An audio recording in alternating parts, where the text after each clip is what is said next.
You felt it before he could name it. That flicker in his chest when you walked into the room. That sudden awareness that something real had arrived. Not something loud, but undeniable. The angels say, there is a sacred reason why your presence undid him. He didn't plan for this. He didn't seek it out.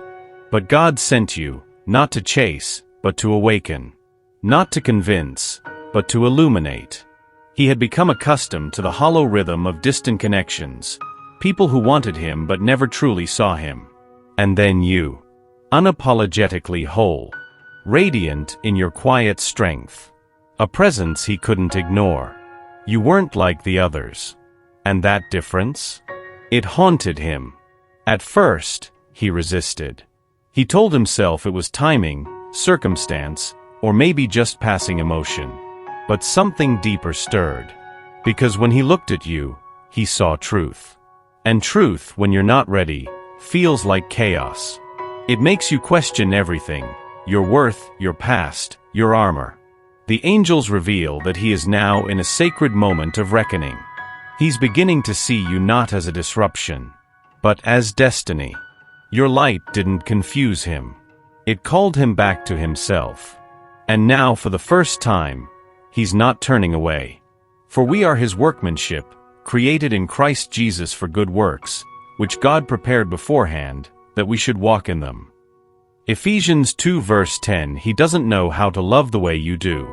Not yet. Because love to him was once wrapped in conditions. In silent expectations. In the fear of not being enough. And every time he felt too much, someone left. Or worse, stayed but with walls. The angels say, he is not pushing you away because he doesn't feel. He is retreating because he feels too deeply. You unlocked a room inside him that he sealed years ago. A place where his younger self still waits, bruised by betrayal, ashamed of his needs. Where vulnerability was met with silence, and longing was too dangerous to voice. That's why sometimes he withdraws. Not because he doesn't care, but because caring feels like exposure. And exposure still feels like a threat. He learned to survive by shrinking his heart, by choosing logic over emotion, distance over desire. But your presence disrupted that system. He thought he was safe behind his silence. Then your voice came. Not loud, not demanding. Just steady, soft, real. And suddenly, the walls began to tremble. Because you didn't try to fix him. You didn't beg. You just stayed, open, whole, honest. And that's what terrified him most. You became the mirror. And mirrors don't lie. The angels are healing the wounds he doesn't talk about. Even now. Even in the quiet. This isn't rejection. It's unraveling. You were never meant to lose yourself to prove your love. The angels are clear about this. Your light is not meant to burn out for someone still searching for their matchstick. He is on a journey. But so are you. And while he stumbles between his shadows and your glow, you are asked to remain rooted. Rooted in your softness. Rooted in your boundaries. Rooted in the truth that your heart is sacred, never to be traded for crumbs of connection. Yes, he sees you. Yes, he feels you. But none of that means you must abandon yourself to be seen. There's power in the pause. In the way you pour love, not from depletion, but from overflow. And even if he walks away again, he will remember that you were the only one who didn't chase. You held space, not out of fear, but out of reverence. For him. And for yourself. Self-sacrifice is not love. And the angels say, the soul who knows its worth becomes irresistible to the ones still seeking theirs. Keep nurturing the parts of you that bloom in solitude. The laughter you don't post.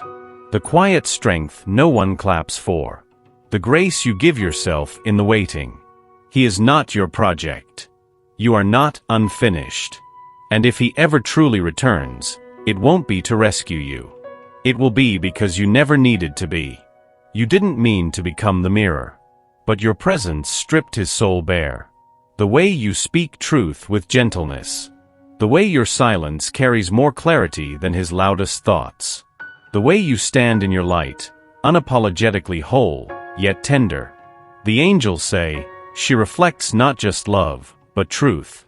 And that's what unsettles him. He looks at you and sees the man he pretended not to be. The man who dreamed of soft mornings and open hearts, but chose distractions instead. Because it was easier to perform than to feel. You made him feel. And not just joy. You made him feel shame, regret, hope, grief, all at once. He saw the gap between who he is and who he could be. And that dissonance was deafening. You never judged. But in your calm, he heard every unspoken invitation to rise. Your presence whispers, you are more than your silence. More than your wounds. More than what the world said you had to be. But he didn't yet believe that. So he ran. Still, the image remains. You. Whole. Stillness and storm in one body. And he is haunted not by your rejection, but by his own reflection. The angels are shifting something in him. He's beginning to see that the fear wasn't of losing you, it was of losing the version of himself he no longer wants to protect. There's a flicker now. A softness in him you hadn't seen before. He's quieter, not from withdrawal, but from listening. Not to you. To himself. The angels say, he is awakening, not all at once, but in holy human steps. You stirred something ancient in him. A memory of what it feels like to be safe. To be seen. To be allowed. And that memory won't let him rest in the old life anymore. He used to chase noise to escape his silence. But now, silence brings him closer to you. He replays your words. He reimagines what love might look like with you, beyond fear. It's subtle, the way he asks more questions now. The way he lingers a little longer before leaving. The way his eyes soften when they meet yours. Don't mistake it for certainty. This is not a finish line. It is a doorway. The angels are with him in those small choices, the texts half-written, the prayers whispered under breath, the dreams that still scare him because they carry your name. Something is shifting. He's starting to understand that love doesn't demand perfection. It demands presence. And he wants to be present with you. Not because he's ready, but because he's willing. The Spirit whispers, behold, I am doing a new thing. Now it springs forth, do you not perceive it? Isaiah 43 verse 19, he pulls back, again. Just when you thought he was coming closer. And your heart, familiar with this rhythm, holds its breath. But the angels want you to know, this is not rejection. This is the pattern breaking itself open. He is afraid. Not of you, but of what loving you will ask him to surrender. The mask. The pace. The safety of detachment. When he returns, it's never out of manipulation. It's out of magnetic collapse. Because something in him collapses every time he's away from you. Still, the old self resists. The part of him that survived without softness. The part that fears you'll see his weakness and walk away. Even though deep down he knows, you are the safest place his soul has ever known. This back and forth? It's not about your worth. It's about his timeline of healing. You're not stuck. You're standing still on sacred ground. And in your stillness, truth echoes louder than his confusion. Let him come. Let him leave. Let it teach you nothing about your value. The angels remind you, you don't have to chase someone who's already tied to your spirit. Even the wind circles back to what it loves. Trust the return. But more than that, trust yourself in the waiting. You didn't know love could be this quiet and still heal. You thought healing had to be loud, confrontational, dramatic, undeniable. But the angels show me, your love is the balm he never knew he needed. And it's working, even in silence. You didn't fix him. You didn't try. You just stayed. With open hands. With a heart that didn't beg. And that alone began the healing. There's something about your gentleness that unsettles his fear. Because he's used to love that comes with demands. He's used to needing to earn his place. But with you, he felt chosen. Not for what he does, but for who he is, in all his ache. In all his incompleteness. And that is medicine. The kind of love that doesn't try to invade, but invites. That doesn't need proof, just presence. Your love reminded him that tenderness isn't weakness. That affection can be fierce in its devotion and soft in its form. And now, even when he's away, it's working through him. Changing the way he speaks to himself. How he sees others. How he longs for you in stillness. You were never a lesson. You were always the remedy. And love like that doesn't disappear. It integrates. This path, winding, slow, sacred, was never meant to be rushed. And the angels say, every delay was divine. Every silence, a seed. Every detour, alignment in disguise.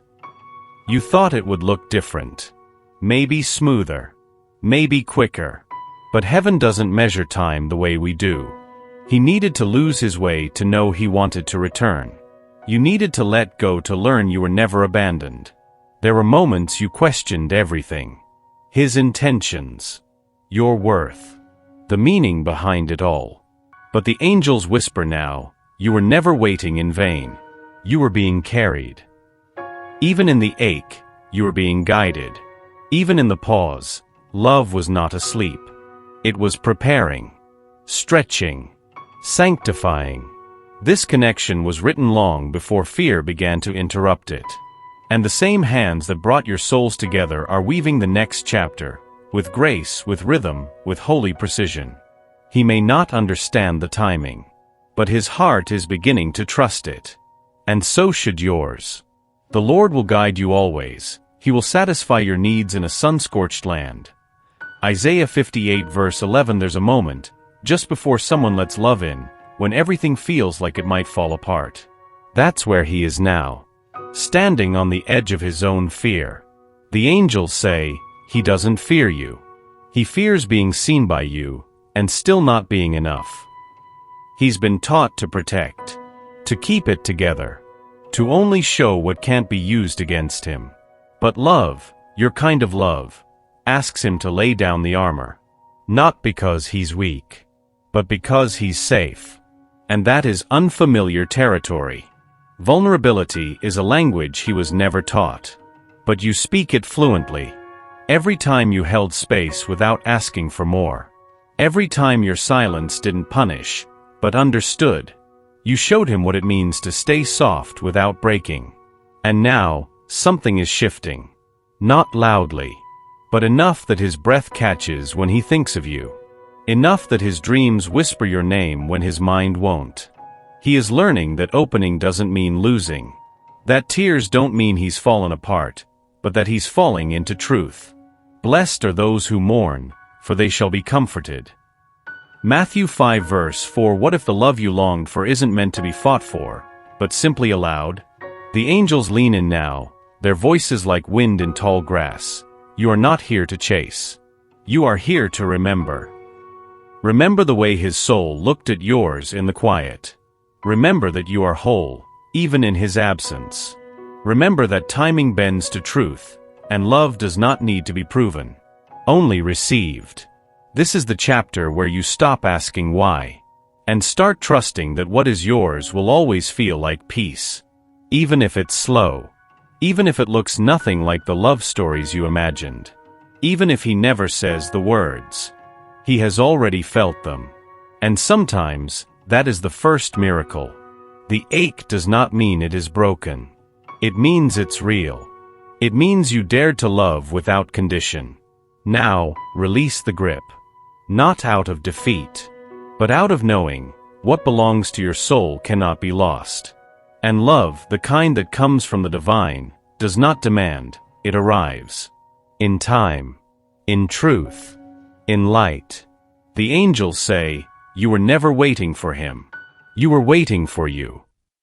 Amen.